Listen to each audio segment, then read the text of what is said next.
assim, yeah, antes de festa. Vamos pro Corinthians, faz o gol que eu quero é festa.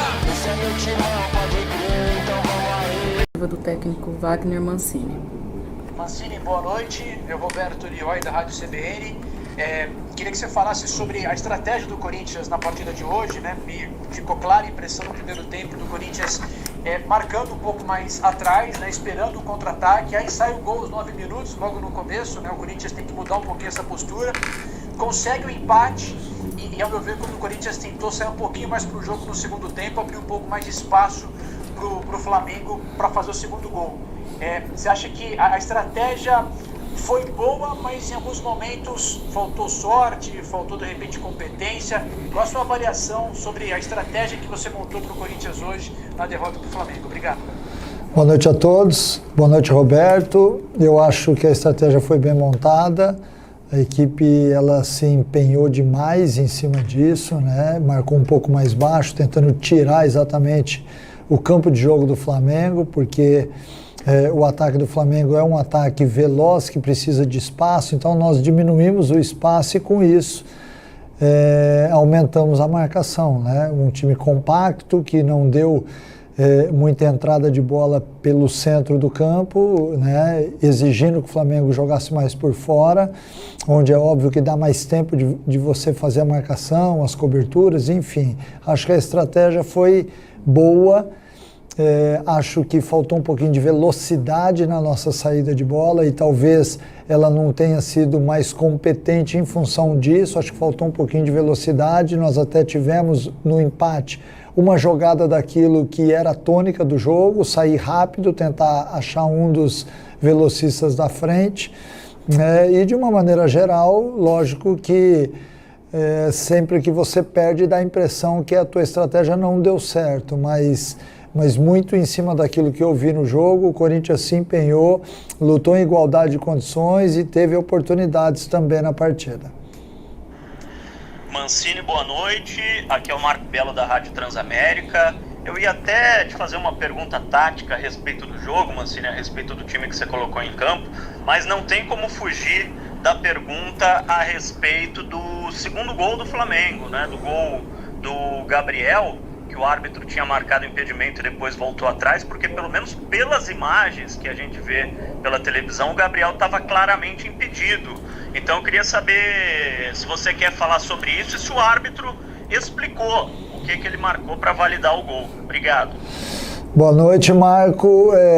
Não, o árbitro não explicou nada em relação ao gol, ele simplesmente parou, esperou a efetivação do gol pelo VAR e aí deu o gol e a gente ali tentando entender aquilo que estava acontecendo. Aí eu tive a informação depois da partida que a televisão ficou muito em cima do segundo lance, aí também havia dúvida do primeiro lance.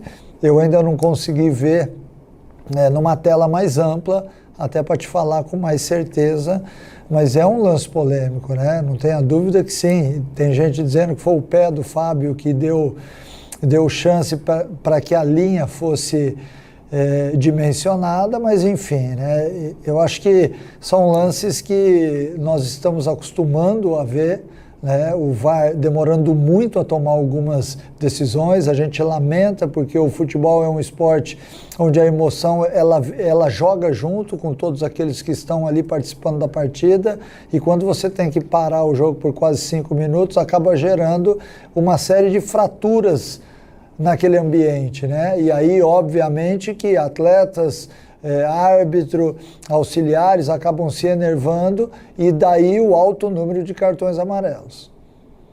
Mancini, Salazar da Gazeta Esportiva. Mancini, você teve 3 jogadores amarelados, um deles agora suspenso, que é o Wagner, por causa de reclamação.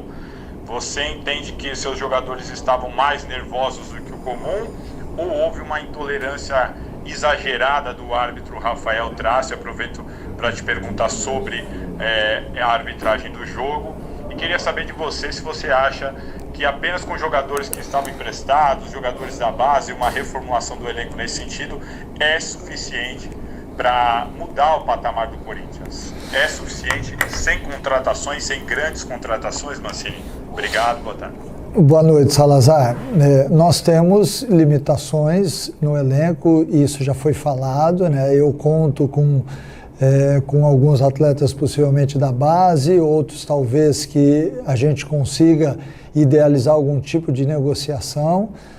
O Duílio até já falou sobre isso, a imprensa, então não é neste momento, acho que é ainda cedo para que a gente toque nesse assunto, mas há necessidade, assim como qualquer time, de que tenha reforços. Depende muito do que nós vamos ter em termos de fôlego financeiro para que a gente possa estabelecer algum tipo de parâmetro nesse sentido. E sobre o jogo em si, o alto número de cartões amarelos, eu estava perto, então eu escuto muito da partida, né? Então houve uma intolerância dos atletas em relação à arbitragem do Rafael Trace, não só do Corinthians, dos dois times, e o que realmente enervou um pouquinho em alguns momentos a equipe do Corinthians foi que os cartões foram aplicados somente para a nossa equipe. O Banco do Corinthians, num determinado momento, houve uma reclamação, em seguida ele foi lá, deu um amarelo ao Ramiro. O Banco do Flamengo também atuou dessa forma ao longo de todo o jogo e nem por isso ele foi. Ao término da partida ali, ainda tínhamos 2 minutos ou 3, o Banco do Flamengo estava todo ao lado do Rogério Ceni. Então, o que nos incomodou na partida e o que eu ouvi dentro do vestiário dos atletas é que foi usado um peso diferente em relação aos cartões que foram aplicados à nossa equipe. Mancini, boa noite. Rodrigo Vessoni, do portal Meu Timão. O Corinthians segue na luta aí pela vaga da Libertadores, mas com vários concorrentes por perto, já foi ultrapassado pelo Santos.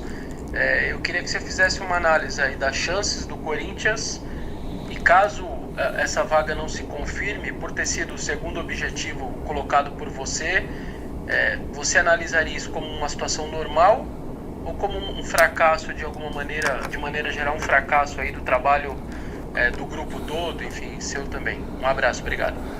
Boa noite, Rodrigo. De maneira alguma, né? O objetivo número 1 era a gente sair daquela situação onde a gente se encontrava em 17º lugar, chegamos a figurar em 8º lugar, que foi nosso máximo, agora estamos em 9º, pode ser que a gente perca alguma posição até o final da rodada, mas acho que o mais importante é que o Corinthians ainda vai jogar 9 pontos, algumas equipes têm só mais 6 pontos a disputar, e a gente tem totais chances ainda. Ficou difícil? Ficou mais difícil, como foi difícil ao longo de todo o campeonato. Não foi fácil sair de 17º e chegar em 8º. Foi muito difícil. Então, por isso, a gente acredita. Hoje nós enfrentamos uma equipe que pode ser, junto com o Internacional, as duas apontadas como com reais chances de título, e enfrentamos em igualdade de condições, então eu acho que a gente também pode fazer um bom jogo contra o Santos na Vila, aí temos o Vasco em casa, depois o Internacional fora, são jogos equilibrados, todo mundo tem muita dificuldade em vencer as partidas agora no final, porque todas as equipes estão muito empenhadas dentro daquilo que passou a ser o objetivo de cada uma delas, então por isso a gente não pode de maneira alguma achar que tem qualquer coisa errada, e sim focar naquilo que está sendo feito e bem feito para que a gente possa buscar a nossa vaga. Mancini, boa noite. Marcelo Braga do Globo Esporte. Eu queria que você falasse sobre duas questões. Primeiro, sobre a parte defensiva do Corinthians, né? O Corinthians vem tomando muitos gols, aí foram 10 nos últimos 5 jogos. O time sofrendo um pouco na bola aérea. Hoje teve até uma bola no travessão do Bruno Henrique depois de um escanteio. Como é que vocês têm tentado corrigir essa situação? Qual o seu diagnóstico? E também queria que você falasse um pouco sobre o Arauz, a sua história no Corinthians nesses primeiros meses aí, é uma história um pouco de recuperação de jogadores, né? Recuperou o Davó em algum momento, recuperou o Mosquito, recuperou o Léo Natel.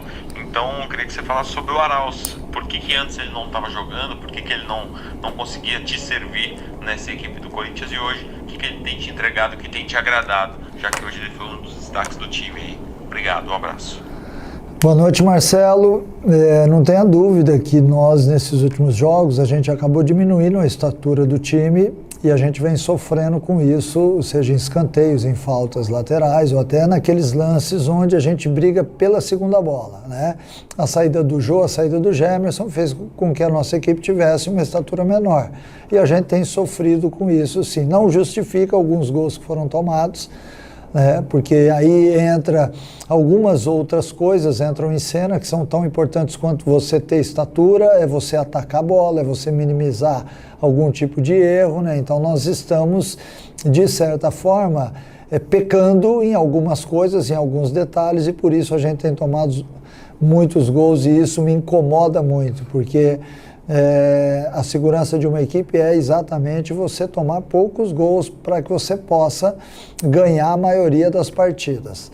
E sobre o Arauz especificamente, eu acho que uma das funções do treinador é exatamente essa, recuperar jogadores. Neste momento a gente tem o Gustavo Mosquito, o Léo Natel e o Arauz vivendo boa fase no clube, assim como o Davó também já viveu.